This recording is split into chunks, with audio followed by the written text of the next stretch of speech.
अस्सलाम वालेकुम स्टूडेंट्स। आज के वीडियो में हम पावर लॉ ऑफ एक्सपोनेंट्स करने जा रहे हैं। इससे प्रीवियस वीडियो में हमने प्रोडक्ट लॉ भी देख लिया, फिर हमने क्वेश्चन लॉ पे भी बात कर ली और आज के वीडियो में हम पावर लॉ ऑफ एक्सपोनेंट्स पे बात करने जा रहे हैं।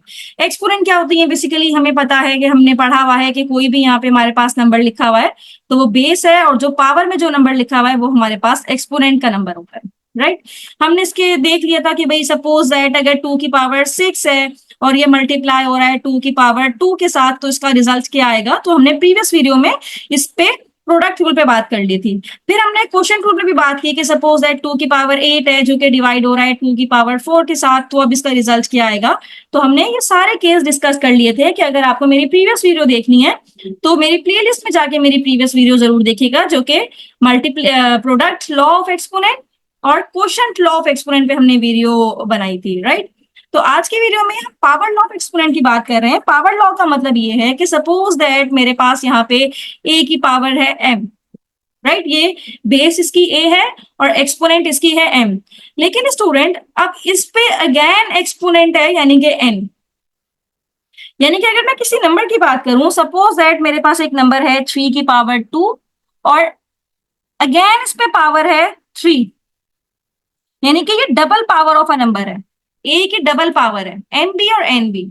तो स्टूडेंट अगर इस तरह के केस आपके सामने आ जाएं तो अब आप क्या करेंगे कि जो बेस आपके पास है वो आप एक ही दफा बेस लिखें और एम और एन ये जो दो नंबर्स हैं इसको आप मल्टीप्लाई करके एम इंटू एन लिख देंगे, यहाँ मल्टीप्लाई करके यहाँ पे लिखेंगे, राइट। अब यहाँ पे मेरे पास है 2 और 3, तो हम क्या करेंगे 3 इंटू 2 इनको मल्टीप्लाई करवा देंगे तो रिजल्ट आ जाएगा 3 2 जा 6। तो this is called power law of exponent, यानी कि किसी भी बेस के ऊपर अगर डबल पावर मौजूद है तो आपने इसको किस तरह से डील करना है, right. When we take the double power of a number the base remains the same, base आपकी सेम रहेगी, the base remains the same with new exponent equal to the product of the two exponent. तो जिसकी नई power बनेगी वो इन दोनों के product से यानी कि मल्टीप्लाई करके इसकी नई पावर बनेगी। अब सपोज कर लेते हैं कि हमारे पास एक नंबर है जो किस तरह से लिखा हुआ है -4 की पावर -4 की पावर 3 है और इस पे बाहर अगेन एक पावर है जो कि है 2। अब स्टूडेंट करना क्या है कि यहाँ पे जरा देखिए कि ये जो पावर 2 है, पहले तो ये पावर 3 की अगर हम बात करें तो -4 की पावर 3 है और यहाँ पे है 2, तो 3 2 हो जाएगा हमारे पास 6, तो -4 की पावर 6 आ जाएगी। अब 6 एक इवन नंबर है, तो ये बात हम शुरू से कर रहे हैं कि अगर आपके पास एक्सपोनेंट इवन नंबर है और नीचे माइनस मौजूद है तो माइनस खत्म हो जाएगा, तो रिजल्ट आएगा आपके पास 4 की power 6।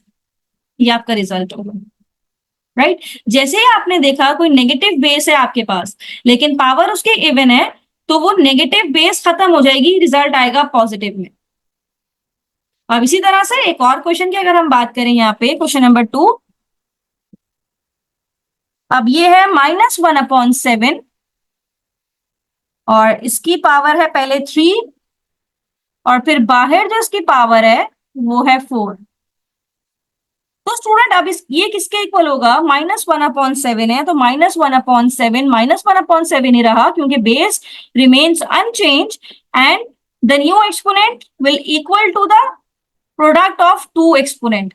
3 multiply by 4, 3 into 4, 3 multiply by 4 is 12। अब अगेन नेगेटिव बेस थी और पावर हमारे पास इवन है। नेगेटिव बेस के ऊपर अगर पावर आपके पास इवन आ जाएगी तो वो नेगेटिव खत्म हो जाएगा और रिजल्ट आएगा 1/7 की पावर 12। ये हमारे पास इसका रिजल्ट होगा, राइट। अब इसी को नेक्स्ट एग्जाम्पल में देख लेते हैं।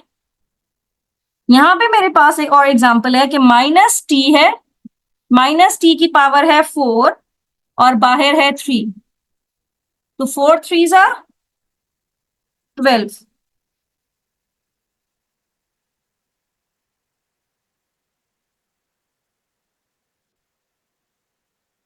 अब स्टूडेंट यहाँ पे इसकी पावर को मल्टीप्लाई करने से पहले एक आप चीज आपने यहाँ पे गौर करनी है कि ये माइनस के ऊपर जो मेन पावर है वो 3 है, ये 4t के ऊपर है, राइट। तो इसका मतलब ये है कि -t की पावर 4 3 टाइम लिखा जाएगा। अगर मैं यहाँ पे डिटेल में एक्सप्लेन करूं, -t की पावर 4 फिर -t की पावर 4, तो plus minus minus minus minus plus minus minus हो जाएगा यहाँ पे, सॉरी माइनस माइनस प्लस और प्लस माइनस माइनस, तो रिजल्ट में आएगा मेरे पास माइनस टी की पावर 4 कितनी दफा लिखी जाएगी, 3 टाइम लिखी जाएगी। तो इसके आउटपुट पे मुझे माइनस मिलेगा ही मिलेगा, 4 3 12। अब ये क्यों मुझे इसके आउटपुट पे माइनस मिलेगा, क्योंकि माइनस के ऊपर जो ओरिजिनल पावर है वो 3 है, यहाँ पे जो माइनस के ऊपर जो अपनी पावर थी वो 4 थी, इसीलिए माइनस यहाँ पे खत्म कर दिया हमने।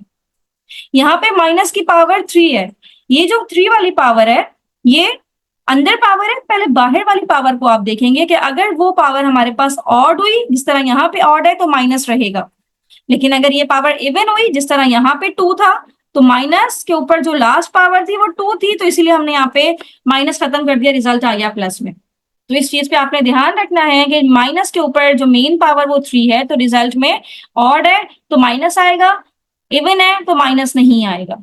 एक और एग्जाम्पल कर लेते हैं ताकि आपको समझ में आ जाए। एग्जाम्पल ये है कि एक है हमारे पास -1/3, इसकी पावर है 2, और फिर अगेन इसकी पावर है 2। तो अब ये माइनस खत्म हो जाएगा क्योंकि इसकी पावर 2 है, और 1/3 को जब 2 इंटू 2 करेंगे तो 2 2 जा 4, तो ये हमारे पास इसका रिजल्ट आ जाएगा। तो basically this is called power rule of exponent. अब स्टूडेंट यहाँ पे हम एक और क्वेश्चन करते हैं जिसमें हमने n की वैल्यू फाइंड आउट करनी है। क्वेश्चन है find the value of n, find the value of n। n की वैल्यू फाइंड आउट करनी है, और मेरे पास जो क्वेश्चन है ये है 1/3 और इसकी पावर है 2, और बाहर अगेन इसकी पावर है 4, और ये इक्वल है, मतलब इसका जो भी आंसर आएगा वो इक्वल है 1/3 की पावर n के। राइट, अब स्टूडेंट हमने क्या करना है, इस पे अप्लाई करना है प्रोडक्ट रूल। प्रोडक्ट रूल जब अप्लाई करेंगे तो प्रोडक्ट रूल ये कहता है कि अगर आपके पास डबल पावर में मौजूद है 2 इंटू तो आप इसको क्या करेंगे, मल्टीप्लाई कर देंगे, 2 मल्टीप्लाई बाय 4, तो 2 4 आ जाएगा 8। तो 1/3 की पावर 8 और 1/3 की पावर n, ये दोनों इक्वल हैं, ये इक्वल टू का साइन डाला हुआ है ना, इसका मतलब ये है कि ये 1/3 है, 1/3 है, ठीक है। यहाँ पे 8 है, यहाँ पे n है, तो इसका मतलब ये हुआ कि बेसिस अगर इनकी सेम है, 1/3 दोनों बेसिस सेम है, तो n की वैल्यू यहाँ पे हमारे पास आ जाएगी 8। तो ये मेरे पास इसका फाइनल रिजल्ट होगा कि n की वैल्यू हमारे पास आ गई है 8। अब एक और क्वेश्चन देखते हैं जिसपे हमने n की वैल्यू फाइंड आउट करनी है, और क्वेश्चन ये है नंबर 2, n की पावर 2 और फिर यहाँ पे आ जाएगा 3 और 5 की पावर 6। इसको जरा सिंप्लीफाई करें तो स्टूडेंट यहाँ पे अगेन प्रोडक्ट लॉ लगेगा, और n 3 2 6, n की पावर 6 इज इक्वल्स टू 5 की पावर 6। अब बेसिस दोनों में चेंज है n और 5, लेकिन पावर दोनों में सेम है, और बीच में इक्वल्स टू का साइन बना हुआ है, तो इसका मतलब ये है कि n की वैल्यू आ जाएगी हमारे पास 5 ही, क्योंकि 5 की पावर 6 इक्वल होगा 5 की पावर 6 के, तो n की वैल्यू आ गई हमारे पास 5। राइट, इसका एक और क्वेश्चन देख लेते हैं जिसमें हमने n की वैल्यू फाइंड आउट करनी है, और ये हमारे पास है 1/2, नंबर 3 हम करने जा रहे हैं यहाँ पे 1/2, और इसकी पावर है n, और बाहर वाली पावर है इसकी 3, और ये इक्वल है 1/2 की पावर 18। अब आप n की वैल्यू निकालिए। राइट, तो अब हमने क्या करना है स्टूडेंट, यहाँ पे जरा गौर कीजिएगा, 1/2 है, और जब n 3 से मल्टीप्लाई होगा तो 3n आएगा, और यहाँ पे 1/2 किसके इक्वल हो गया, 18 के। राइट, अब दोनों जगह पे बेसिस सेम है, और ये बीच में इक्वल टू का साइन ये बता रहा है कि ये दोनों नंबर बिल्कुल इक्वल होनी चाहिए। 1/2 के तो इक्वल है, तो 3n को भी इक्वल होना चाहिए था 18 के।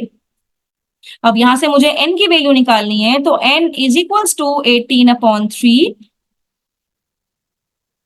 तो 3 1 जा 3, 6 जा 18, तो n की वैल्यू आ गई यहाँ पे 6।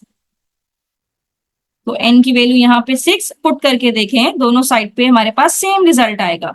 इस n की जगह पे ये जो n यहाँ पे है, अगर मैं 6 पुट कर दूं तो 6 3 जा 18, और 18 ही हमें चाहिए दोनों साइड पे, क्योंकि ये दोनों वैल्यूज इक्वल है।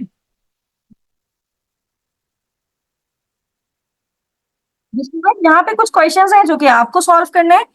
तो मैं दो सवाल यहाँ पे लिखती हूँ और आप मुझे इसकी फाइनल वैल्यू बताइएगा। तो क्वेश्चन नंबर 1 ये है कि 5 की पावर 4 है, मल्टीप्लाई बाय 5 की पावर 3 है, और ये डिवाइड होगा किससे? 2 की पावर 7 से। राइट, तो अब देखना ये है कि आप इसका रिजल्ट किस तरह से निकालते हैं। यहाँ पे मल्टीप्लीकेशन प्रोडक्ट रूल भी लगेगा और डिवीजन रूल भी लगेगा। राइट, तो यहाँ पे एक क्वेश्चन ये है और दूसरा क्वेश्चन ये है कि आपको सॉल्व करना है 1/100 और इसकी पावर है 6। इसकी पावर हम 0 ले लेते हैं क्योंकि 0 पावर का भी आपको कॉन्सेप्ट समझ में आना चाहिए। 0 और बाहर इसकी पावर है 5, तो इसको मुझे बताना है। तो स्टूडेंट अगर पावर 0 हो तो आपको याद होगा कि हमने जो शुरू में एक वीडियो की थी जिसमें एक्सपोनेंट को डिटेल में हमने समझा था, इसमें मैंने आपको 0 पावर का कॉन्सेप्ट दिया था कि अगर पावर 0 हो तो उसको किस तरह से हमने सॉल्व करना होता है। तो इन दोनों का आंसर मुझे कमेंट बॉक्स में जरूर बताइएगा। थैंक यू सो मच कि आपने मेरी वीडियो एंड तक देखी।